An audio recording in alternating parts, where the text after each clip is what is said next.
कल परसों जो जिस प्रकार से गोरखपुर की घटना है, कैसे देखते हैं आप? नहीं, मैं समझता हूँ कि भारतीय जनता पार्टी का चरित्र ये है कि वो ना तो भारत के संविधान को मानती है, ना प्रजातंत्र को मानती है। वो जातिवादी है, या जो सोशल मीडिया के माध्यम से जो अपनी बात को लोगों तक, देश के कोने कोने तक पहुँचाते हैं, उनको जो जेल में डाला है, ये बेसिकली बहुत बड़ी कमजोरी है।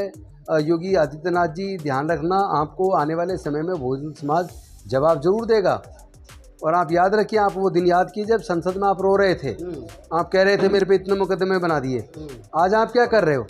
आप तो बेकसूर लोगों पे मुकदमे बना रहे हो, SC ST OBC माइनॉरिटी को की आवाज़ को दबा रहे हो।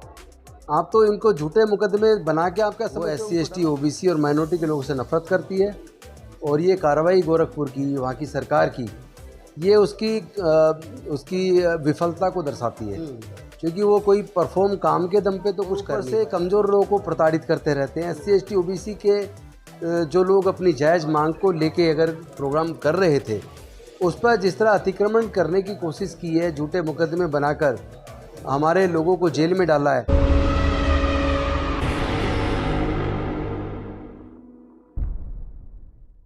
गोरखपुर की घटना ने पूरे तमाम देश के अम्बेडकरवादियों को झकझोर करके रख दिया है। जिस प्रकार से गोरखपुर में बाबा आदित्यनाथ योगी के शहर में, उनके गढ़ में, उनकी कर्मभूमि में बहुजन समाज के एक्टिविस्टों को खदेड़ करके जेल में ठूस दिया गया, तो तमाम देश के जो बहुजन एक्टिविस्ट में उनमें कहीं ना कहीं खौफ है। माननीय मंत्री जी, पूर्व में की जो घटना है और अभी जो कल की घटना हुई है, जिस प्रकार से देश भर में बहुजन समाज के जो एक्टिविस्ट हैं, वक्ता हैं, सोशल एक्टिव, उनको जिस प्रकार से चुन चुन करके टारगेट किया जा रहा है, और अभी कल परसों जो जिस प्रकार से गोरखपुर की घटना है, कैसे देखते हैं आप? नहीं, मैं समझता हूँ कि भारतीय जनता पार्टी का चरित्र ये है कि वो ना तो भारत के संविधान को मानती है, ना प्रजातंत्र को मानती है। वो जातिवादी है, वो मनुवादी है, वो SC ST OBC और माइनॉरिटी के लोगों से नफरत करती है, और ये कार्रवाई गोरखपुर की, वहाँ की सरकार की, ये उसकी विफलता को दर्शाती है। क्योंकि वो कोई परफॉर्म काम के दम पे तो कुछ कर नहीं पाए, और ऊपर से कमज़ोर लोगों को प्रताड़ित करते रहते हैं। SC ST OBC के जो लोग अपनी जायज़ मांग को लेके अगर प्रोग्राम कर रहे थे, उस पर जिस तरह अतिक्रमण करने की कोशिश की है, झूठे मुकदमे बनाकर हमारे लोगों को जेल में डाला है, या जो सोशल मीडिया के माध्यम से जो अपनी बात को लोगों तक, देश के कोने कोने तक पहुंचाते हैं, उनको जो जेल में डाला है, ये बेसिकली बहुत बड़ी कमजोरी है। योगी आदित्यनाथ जी, ध्यान रखना, आपको आने वाले समय में बहुजन समाज जवाब जरूर देगा। और आप याद रखिए, आप वो दिन याद कीजिए जब संसद में आप रो रहे थे, आप कह रहे थे मेरे पे इतने मुकदमे बना दिए। आज आप क्या कर रहे हो? आप तो बेकसूर लोगों पे मुकदमे बना रहे हो, SC ST OBC माइनॉरिटी को की आवाज़ को दबा रहे हो। आप तो इनको झूठे मुकदमे बना के आप क्या समझते हो, उनको डरा दोगे? रात को 11 बजे DM, SSP, कमिश्नर और तमाम जो जिले के आला अधिकारी हैं, वो आते हैं और आंदोलनकारियों से बात करते हैं। आंदोलनकारियों से उनका ज्ञापन लेते हैं, कहते हैं कि मुसीएम साहब से बात करेंगे, आपकी मांग जो है वो अच्छी है, भूमिहीन लोगों को ज़मीनें मिलनी चाहिए। लेकिन उसके बाद में चुन चुन करके एक एक आदमी को होटल से उठा लिया जाता है, जो वहाँ से निकलता उसको अरेस्ट कर लिया जाता। 13 लोगों के नाम दर्ज रिपोर्ट होती है, 15 लोग अज्ञात हैं। उसमें SR दारापुरी साहब, जो पूर्व में कमिश्नर रहे हैं, सोशल एक्टिविस्ट है, प्रोफेसर से पत्रकार है, समतावास के मनोज अंतानी, संतोष अम्बेश, तमाम लोगों को जेल में ठूस दिया गया। मैं समझता हूँ कि ये योगी जी अपनी विफलता को छुपाने के लिए दलितों पर, आदिवासियों पर, पिछड़ों पर, माइनॉरिटी पर जुल्म कर रहे हैं, और इन्हें पता नहीं है। इस तरह जेल में डाल के झूठे मुकदमे बनाकर योगी जी आप कोई ताकतवर नहीं बन जाएंगे। इससे पता लगता है आप कितने कायर हैं, कितने डरपोक हैं। अरे, उनकी जायज़ मांगे थी, आपको चाहिए सहानुभूतिपूर्वक उनकी मांगों पर विचार करते और उनकी मांगों को पूरा करने की बात करते। जेल में डाल के क्या आप समझते हैं कि आप बहुत बड़े ताकतवर व्यक्ति हो गए? आपको तो जवाब जनता देगी। आपको बहुजन समाज के लोग जवाब देंगे। आप बहुजन समाज के लोग कमज़ोर नहीं हैं। आने वाले 2024 में अभी तो पूरे देश के लोग भारतीय जनता पार्टी को बुरी तरह हराने वाले हैं, और उसके बाद ऐसे लोगों को जवाब दिया जाएगा जिन लोगों ने सरकारी संस्थानों का, पुलिस का, CBI का, ED का, इनकम टैक्स का गलत तरीके से इस्तेमाल करके, असंवैधानिक तरीके से जो ये कर रहे हैं और हमारे लोग उत्पीड़न कर रहे हैं, इनको खुद को भुगतना पड़ेगा। शोषण हर जगह हो रहा है। गांव देहात में जो अनपढ़ व्यक्ति है, उसका भी शोषण हो रहा है। जो थोड़ा बहुत पढ़ लिख करके नौकरियों में आ गया है उसका भी शोषण हो गया है। जो लोग प्रोफेसर से, डॉक्टर से, इंजीनियर से, राजनीति में लोग चले गए उनका भी शोषण हो रहा है। शोषण हर स्तर पर हो रहा है। मनुवादी सिस्टम के लोग जहाँ भी बैठे हैं वो इस देश के SC ST OBC का शोषण करने पर मतलब एक तरीके से उतार हुआ है। समाज को क्या किया जाए, आप जैसे लोग जो है वो समाज को कैसे जागरूक करें जो ऐसे शोषण से बचा जा मैं सके? समाज को सिर्फ एक बात कहना चाहता हूँ, हमारे समाज के लोग अंधविश्वास, पाखंडवाद, आडंबरवाद को छोड़ दें। हमारे समाज के लोग कावड़ लेने जाना बंद कर दें। हमारे समाज के लोग धार्मिक जुलूसों में जाना बंद कर दें।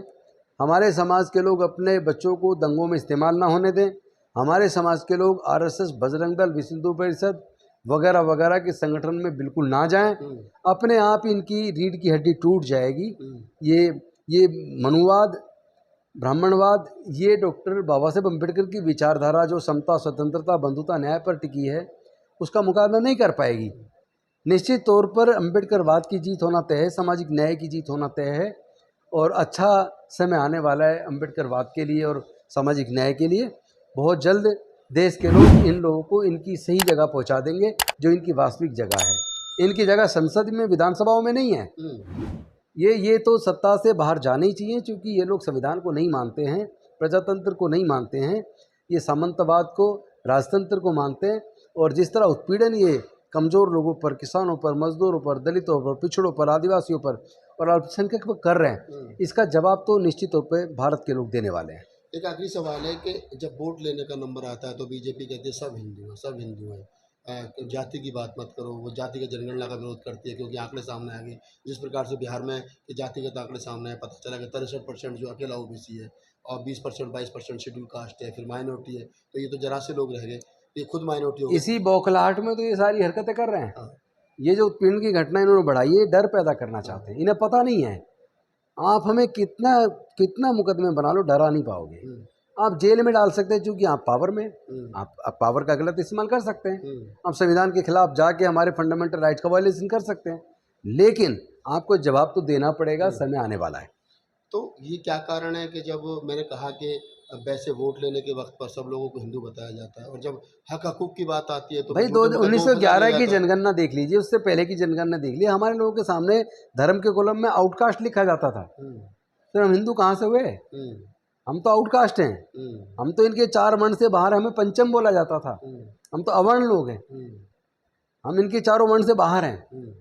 ये तो बाद में अपनी जनसंख्या दिखाने के लिए कि हम बहुमत में हैं, इसलिए हमें बाद में इन्होंने अपने भी साथ में गिन लिया है, चौथे में शामिल किया है, या उसको भी नीचे जो नींव है, इस 4 मंजिला इमारत के नीचे जो नींव है ना, हमें तो उस नींव में रखा है। तो आप पूर्व मंत्री राजेंद्रपाल गौतम थे और गोरखपुर की घटना तमाम अम्बेडकरवादियों के लिए सीख है। मुकर होकर के बोलना चाहिए कि जिस प्रकार से सरदारापुरी और तमाम लोगों को, प्रोफेसर रामू को, सोशल एक्टिविस्ट निर्मल जी को और मनोज अंतानी, संतोष अम्बेश, रमेश गौतम, DB निर्देश और नीलम बौद्ध जो एक पत्रकार हैं, तमाम लोगों को गिरफ्तार करके जेल में डाल दिया। आज लोअर कोर्ट में बेल लगाई थी, कैंसिल हो गई। कल 7 डिस्ट्रिक्ट कोर्ट में वो बेल लगा करके जमानत की जो उम्मीद है उसको कायम रखें और आगे बढ़ाएं जमानत की प्रक्रिया को। सवाल वहीं आकर के खड़ा होता है कि क्या इस देश के अंदर SC ST OBC माइनॉरिटी के लोगों को, बहुजन समाज के लोगों को अपनी बात रखने का अधिकार है या नहीं? सरकार इसी तरीके से दमन की नीति अपनाती है। अगर आपको हमारा वीडियो अच्छा लगे, ये बातचीत अच्छी लगे मंत्री जी के साथ में, तो आपकी इसके पूरे इस वीडियो के बारे में आपकी क्या प्रतिक्रिया है जरूर दीजिए, हम आपकी प्रतिक्रिया। धन्यवाद।